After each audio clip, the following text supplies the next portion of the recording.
some phone has a too big IC, right, on the either side. So the CPU and the eMCP, which is RAM and the ROM combined.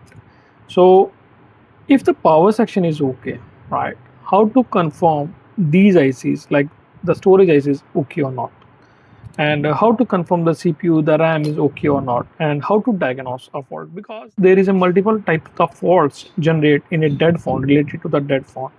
So we have to diagnose a step by step. Let's say we check here.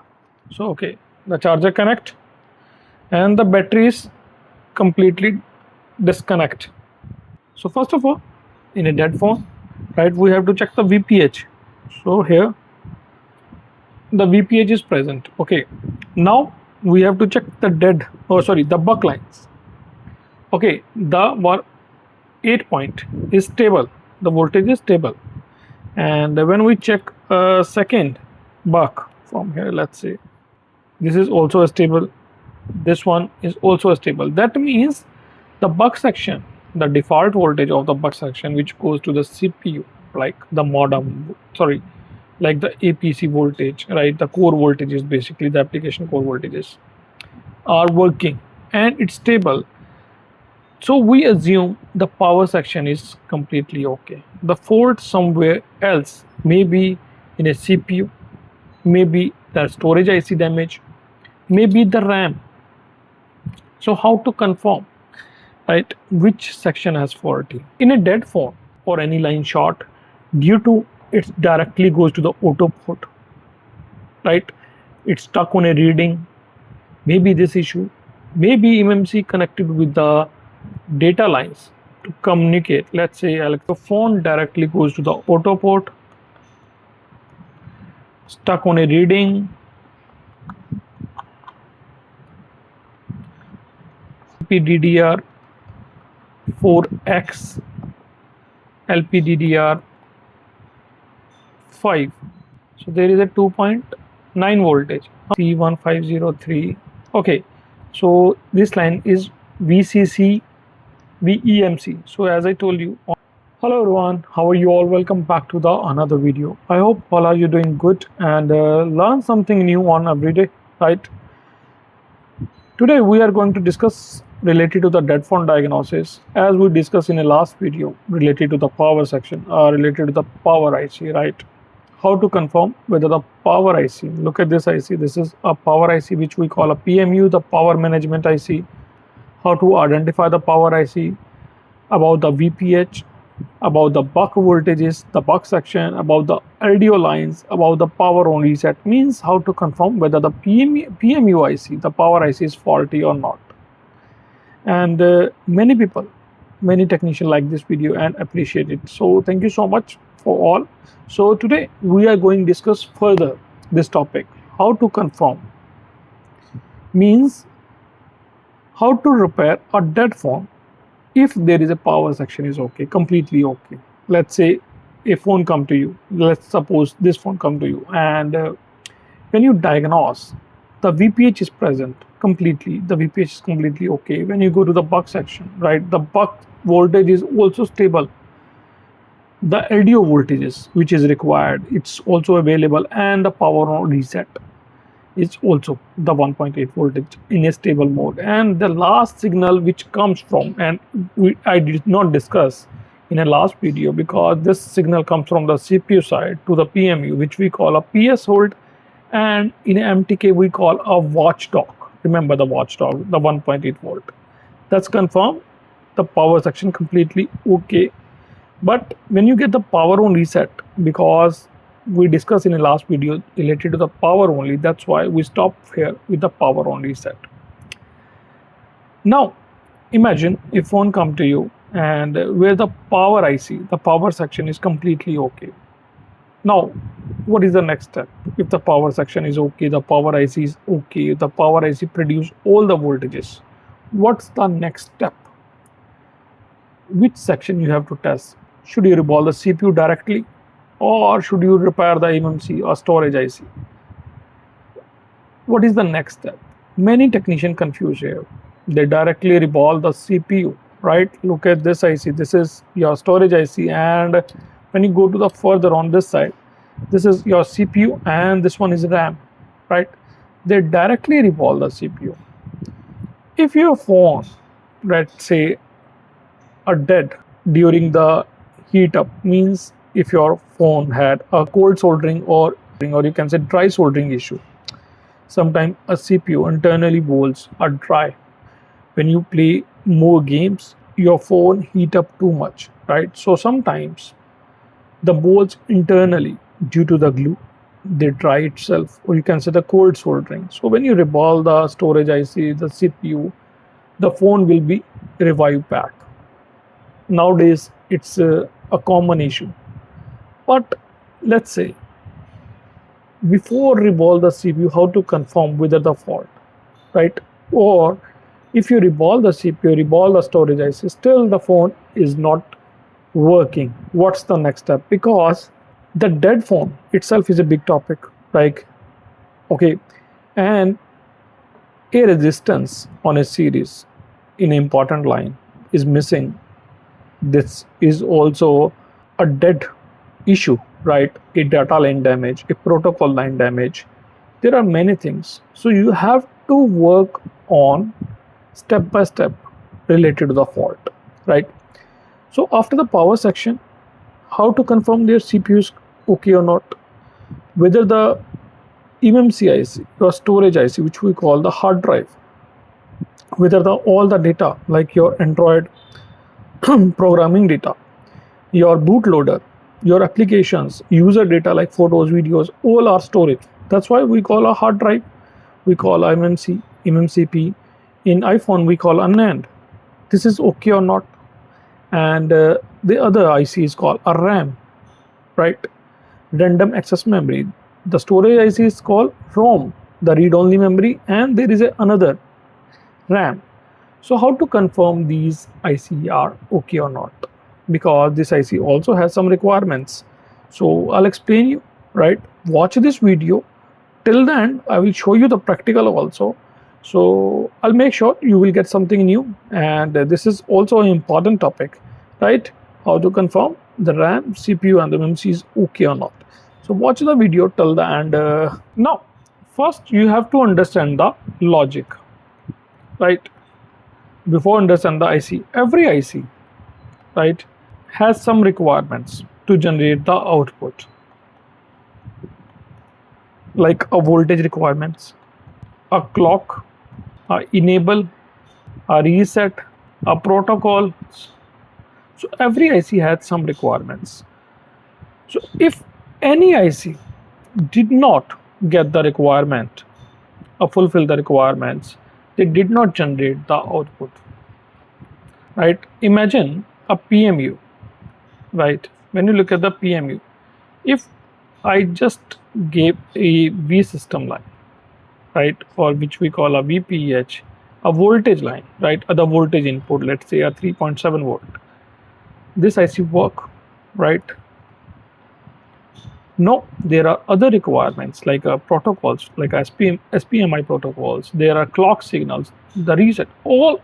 There are many requirements to turn on, to activate this IC. If any requirement does not fulfill, the voltage input still there, the clock is there, but still the IC does not activate. It does not generate the output. There is other name is called eMMCP.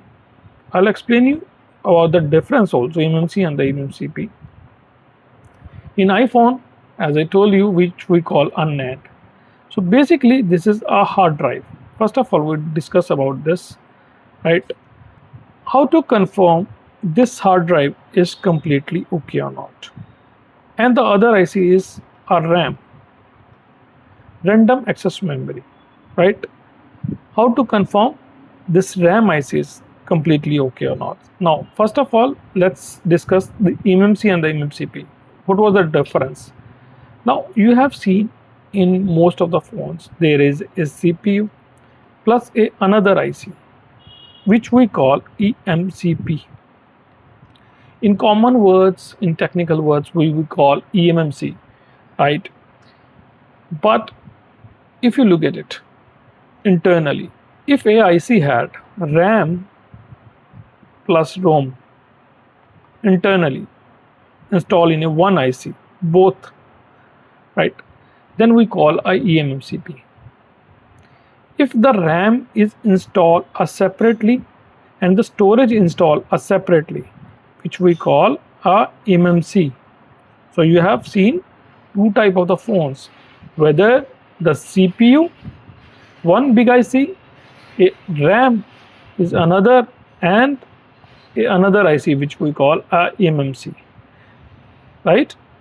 Some phones had only a CPU plus another IC which is combined both RAM plus ROM. So we call eMMCP. Okay, that is clear. Now the storage has updated version in Android which we call a UFS. Okay, because UFS is far better, far advanced in speed, read and the writing, right? So in the latest phones, you have seen the UFS IC. In old phones, 4G or 5G, you have seen the eMMC. I hope this will be clear. In a dead phone, you have to use all the tools. Do not rely on a single tool, on a DC power supply or USB or multimeter, and you get a conclusion. You have to check with the all and get a conclusion where to start, which section has a faulty, because every sub tool give you some indication, right? For example, a dead phone come to you, right? Let's say you connect, which has a power section. Okay, let's say a phone come which is a PMU is completely okay. So when you connect with the DC power supply, most of the time, right, the current reading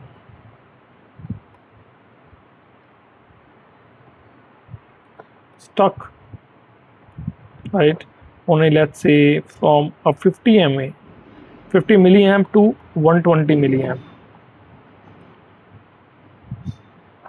Number two, the current, it's in a normal booting. First of all, the normal boot like a 30-40 milliamp, start with the 60-70 milliamp and goes to the 200 and back to the 00. Third, when you connect with the PC, your PC or laptop, it's directly connect on a EDL mode, or which we call a auto port. If there is a Qualcomm, it's directly connect on a 9001 port, or MTK, if there is a MTK, so MediaTek port, directly connect. So the data line like a data 0, data 1, data 2, 3, 4, 5, 6 and the 7. So there are 8 data lines, right, in between CPU and the eMMC for the data communication. Okay, now there are other requirements also, because this IC also needs some requirements. So there is a VCC and the VCC-Q. This voltage requirements, the reset signal, the CMD, which we call a command, the clock. So if anything will be amiss, your phone directly goes to the auto port, stuck on a reading,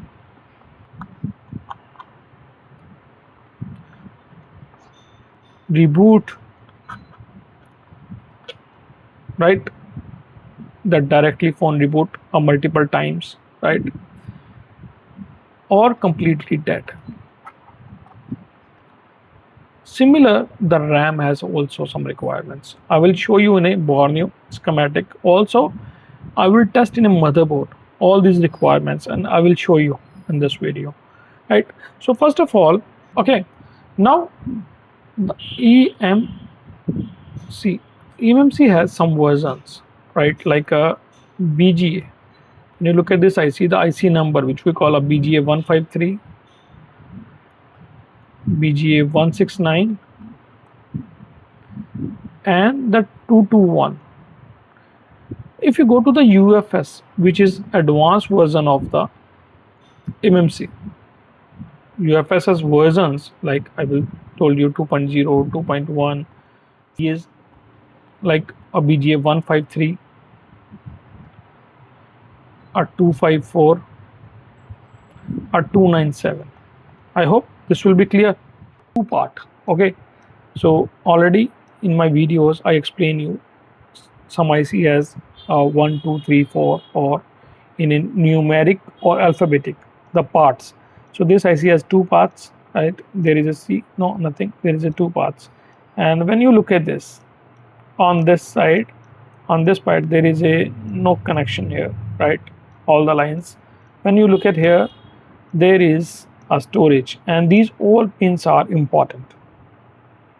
Okay, so first of all, the VCCQ, the 1.8 voltage. From you have to check this line, you have to see a C1508 on this capacitor, you have to get a 1.8 voltage, and after that there is a VCC voltage which we call, or you can call a eMMC voltage. So this voltage comes from approximately 2.8 to 3.3 voltage, right? And this voltage, both voltage comes from the PMU. Okay, and there are CLK, reset, command, all these lines, right? So we have to check, and these are the data lines. As I told you, data 0, data 1, 2, 3, 4, 5, 6, 7, all the data lines come from the CPU. If any data line damage, any voltage not required, your phone does not turn on, right? Sometimes stuck on a reading. The check here, there is a 1.8 voltage or not. So 2.9. Okay, so there is a 2.9 voltage, 2.9. So which cap is this? 3